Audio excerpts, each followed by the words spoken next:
বহুরূপী। এই মুভির নাম বহুরূপী না দিয়া দেওয়ার দরকার ছিল বহুরোগী। কারণ সুস্থ মানুষ সুস্থ থাকবে কিনা আমি জানি না, অসুস্থ মানুষ সুস্থ হবে কিনা আমি জানি, কিন্তু এই মুভি দেখার পর সুস্থ মানুষ অবশ্যই অসুস্থ হয়ে যাবে।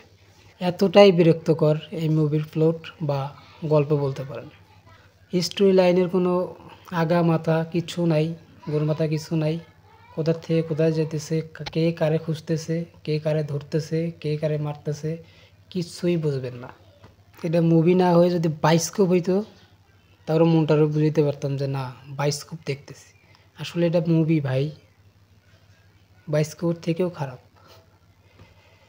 মুভির মধ্যে দেখার মধ্যে শুধু একটা জিনিসই ছিল মুভিতে, সেটা হলো সোমের কয়েকটা লুক থাকে।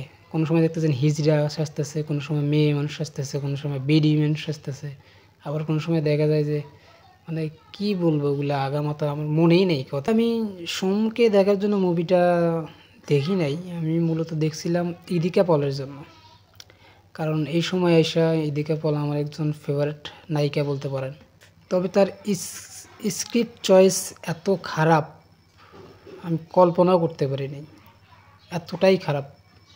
তো তাকে একটা জিনিসই বলবো, এখন তার ভালো একটা সময় যাইতেছে, এই সময়ের মধ্যে সে স্ক্রিপ্টটা যেন একটু ভালো করে চুজ করে, নাইলে কেরিয়ার শুরু হওয়ার আগে শেষ হয়ে যাবে। যে মুভিতে সে অভিনয় করছে কি বলবো, লিটারেলি তার যে তার ক্যারেক্টার কোনো আগা মাথাই নেই। সোম যেমন তেমন যে কয়েকটা লুক দেখাইছে এই, কিন্তু তার ক্যারেক্টারের কোনো আগা মাথা কিচ্ছু নাই। এক কথায় শেষ, তাকে এই মুভিতে শুধু ক্যামিও রোল বলতে পারেন, মানে এই আসে এই যায়, এই আসে এই যায়, কিন্তু তার যে একটা হিস্ট্রি, যে একটা লাইন বা গল্পের একটা প্লট থাকে, কিচ্ছু নাই। দেন ওভারঅল যদি বলি, এই মুভি দেখার চাইতে সেই সময়টা অন্য কোনো একটা কাজে ব্যয় করুন, ভালো হবে। একদম ফালতু একটা মুভি বানাইছে। সো এটা নিয়ে আর কোনো বেশি কথা বলতে চাইতেছি না। আশা করি ভালো থাকবেন আপনারা।